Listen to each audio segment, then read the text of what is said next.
साथ संगत जी, प्रेम से कहना धन निरंकार जी। एक नई साखी के साथ स्वागत है आप सभी का आपके ही अपने चैनल पर। आज की साखी का विषय है खोखले रिश्ते। चलिए सुनते हैं आज की ये साखी। साथ संगत जी, एक संयुक्त परिवार था जिसमें दो भाई अपने अपने परिवार के साथ मिलजुल कर रहते थे। सब कुछ ठीक चल रहा था कि एक दिन उसी घर के छोटे बेटे सुनील ने आकर अपनी पत्नी रिया से कहा, जल्दी से अपना सामान बांध लो, अब हम इस घर में एक पल भी नहीं रहेंगे।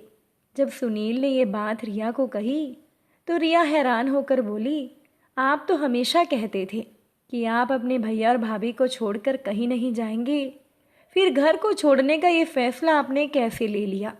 सुनील ने कहा, रिया, खोखले रिश्ते देखकर अब मेरा इन सब से मन भर गया है। जब साथ रहकर भी किसी का साथ ना मिले, फिर साथ रहने का फ़ायदा ही क्या है। मैं तो मूर्ख था, पागल था, जो मैंने तुम्हारी बातों पर ध्यान नहीं दिया, पर अब मुझे अकल आ गई है। मैंने अपनी कंपनी के पास एक घर किराए पर ले लिया है, अब हम वहीं रहेंगे। साथ संगत जी, पति की बातें सुनकर रिया अलमारी से अपना सामान निकालने लगी। सामान निकालते समय अचानक से रिया के हाथ में उसकी शादी की एल्बम आ गई, जिसमें उसके पूरे परिवार, जेठ जेठानी, उनके दोनों बच्चे, उसके और उसके पति की मुस्कुराती हुई फोटो थी। जब रिया अपने ससुराल में आई थी तब वो बहुत खुश थी। रिया यही सोचती थी कि हम दोनों देवरानी जेठानी मिलकर घर का सारा काम कर लेंगी और मिलजुल कर आराम से रहेंगी। रिया के पति सुनील भी अपने भाई और भाभी और उनके दोनों बच्चों से बहुत प्यार करते थे और जो भी सुनील को वेतन मिलता था वो सारा वेतन अपने भाई भाभी और दोनों बच्चों पर लुटा देता था।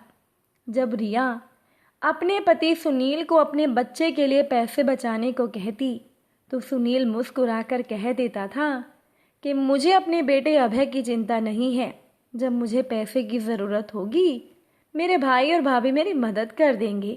तब पति की बातें सुनकर रिया निराश हो जाती थी। साथ संगत जी, रिया के ससुराल में आने के बाद रिया की जेठानी ने घर का काम करना बिल्कुल बंद कर दिया। रिया अकेले काम करती थी, फिर भी वो खुशी खुशी सारे काम निपटा लेती थी।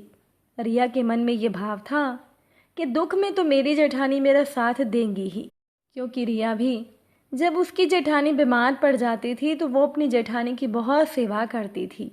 लेकिन यहाँ पर भी रिया का ये सोचना गलत था।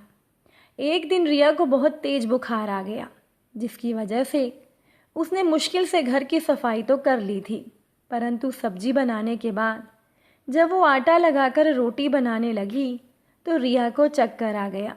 तब सुनील ने उसे दवाई लेकर आराम करने को कहा और खुद अपने और रिया के लिए रसोई में खाना लेने के लिए जब सुनील गया तो उसने देखा कि उसकी भाभी मधु ने रिया के तैयार किए हुए आटे में से केवल अपने पति और अपने बच्चों और अपने लिए खाना बनाकर थाली में लगाकर वो खाना लेकर अपने कमरे में चली गई थी। अपनी भाभी की ऐसी हरकत को देखकर सुनील को बहुत दुख हुआ, क्योंकि रिया रोजाना सबके लिए खाना बनाती थी। रिया के कई बार बीमार पड़ने पर उसकी जेठानी मधु उसके साथ ऐसा ही व्यवहार करती थी। जब रिया इसकी शिकायत अपने पति सुनील से करती तो सुनील अपनी पत्नी रिया की बातों को झूठ मानकर हंसी में उड़ा देता था। परंतु आज तो सुनील ने अपनी आंखों से ये सब देख लिया था। उसे अपनी पत्नी रिया के लिए दुख हुआ और तब सुनील ने अपने परिवार के लिए बाहर से खाना मंगवा लिया था।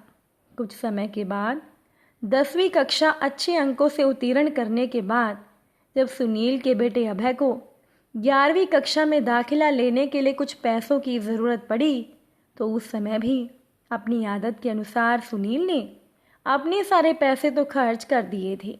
ज़रूरत पड़ने पर जब सुनील ने अपने बड़े भाई से पैसे मांगे तब उसके बड़े भाई ने इनकार करते हुए कहा, देख भाई, महंगाई के ज़माने में अपने वेतन से बच्चों की परवरिश करना बेहद मुश्किल है। इस समय मेरे पास बिल्कुल भी पैसे नहीं हैं, तुम किसी और से पैसे मांग लो। अपने बड़े भाई से सुनील को ऐसे जवाब की उम्मीद बिल्कुल नहीं थी। सुनील तो हमेशा सोचता था कि जैसे वो अपना वेतन अपने भाई के बच्चों पर खर्च कर देता है, कभी उनका दाखिला कराना, कभी उन्हें नए कपड़े दिलवाना, तो कभी उन्हें महंगे तोहफे दिलवाना, वैसे ही सुनील को लगा था कि उसका बड़ा भाई भी उसके बेटे पर कुछ रुपया तो ज़रूर खर्च करेगा। परंतु अपने बड़े भाई का इनकार सुनकर सुनील का दिल टूट गया था। जैसे तैसे लोगों से उधार मांगकर सुनील ने अपने बेटे अभय का दाखिला तो करवा दिया, लेकिन अपने प्रति अपने भाई और भाभी का खोखला प्यार देखकर सुनील अब अंदर से बिल्कुल टूट गया था। इसीलिए सुनील ने अब मन से अलग होने का फैसला ले लिया था। तभी अचानक से वो वर्तमान में लौटे। सुनील रिया के पास जाकर कहने लगा, मैंने तुमसे कहा था जल्दी से सामान बांध लो और तुम फोटो देखने लगी हो। तो रिया ने मुस्कुराते हुए अपने सामान के साथ वो एल्बम भी बैग में रख ली थी और रिया अपने अलग घर के लिए निकल पड़ी थी। साथ संगत जी, रिश्ते दोनों तरफ से निभाने पर ही मजबूत होते हैं। यदि एक भाई दूसरे भाई के बच्चों पर अपना सब कुछ कुर्बान कर देता है, तो दूसरे भाई का भी फर्ज बनता है कि वो अपने भाई के बच्चे के प्रति अपनी जिम्मेदारी निभाए। यदि दूसरा भाई ज़रूरत के समय मदद करने पर इनकार कर दे, तो निश्चित रूप से दिल तो टूट ही जाता है और प्यार भरे रिश्ते भी तब खोखले होकर ख़त्म हो जाते हैं। इसीलिए ज़रूरत पड़ने पर एक दूसरे की मदद ज़रूर करें, ताकि रिश्तों में प्यार हमेशा बना रहे।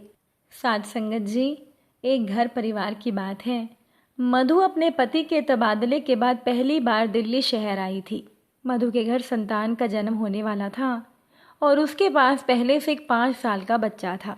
मधु के लिए ऐसी हालत में किसी काम वाली की मदद के बिना घर को संभालना मुश्किल हो रहा था। मधु ने अपने पड़ोसियों से बात की तो एक ने अपनी काम वाली रमा को उसके घर भेज दिया। रमा ने मधु से सारा काम समझ लिया और वो काम में लग गई। रमा को देख मधु के बेटे ने पूछा, माँ ये कौन है? मधु ने कह दिया कि ये आंटी तुम्हारी माँ की मदद करने आई है घर के काम में। अगले दिन जब रमा मधु के घर पहुंची तो मधु के बेटे ने रमा को देखकर कहा, माँ काम वाली आ गई। तब मधु ने अपने बेटे को समझाया, बेटा ऐसा नहीं कहते, वो तुमसे बड़ी हैं, बड़ों को इज्जत देते हैं। तब रमा ने कहा, भाभी आपका बच्चा ठीक ही तो कह रहा है। मधु ने रमा को चुप रहने का इशारा करके अपने बेटे को कहा, बेटा तुम रमा बुआ को सॉरी बोलो। अब मधु का बेटा सॉरी बोलकर खेलने में मगन हो गया। इस घटना ने रमा के दिल में मधु के प्रति सम्मान का भाव जगा दिया। अब तो रमा हर समय मधु के हर काम में हर मदद के लिए मौजूद रहती थी। एक दिन दोपहर में कुछ काम करते हुए मधु अचानक बेहोश हो गई। मधु का बेटा परेशान हो गया। उसे समझ में कुछ भी नहीं आ रहा था। वो भाग कर गया और उसने बगल वाले घर की घंटी बजाई। दोपहर की नींद खराब होने से उस घर की मालकिन गुस्से में बाहर निकली। मधु की बेटे की बात सुनकर उसने कहा, तो मैं क्या करूं? जाओ गली के कोने से जाकर रमा को बुलाओ। मधु का बेटा रमा को बुलाने गया। रमा मधु के बेटे की बात सुनकर उसे गोद में लिए हुए दौड़ती हुई मधु के पास पहुंची और मधु को जल्दी से अस्पताल ले गई। उस दिन से तो रमा मानो मधु के परिवार का हिस्सा बन गई। सही समय आने पर मधु ने एक बेटी को जन्म दिया। इस खुशी में मधु के पति ने घर में एक छोटा सा कार्यक्रम रखा और पास के शहर में रहने वाली अपनी बहन को भी न्योता दिया। लेकिन मधु के पति अजय की बहन ने ये कहकर आने से मना कर दिया कि मेरा भाई नेग में ज़्यादा से ज़्यादा क्या देगा, एक मामूली सी साड़ी, उसके लिए इतना खर्च करके जाना फिजूल है।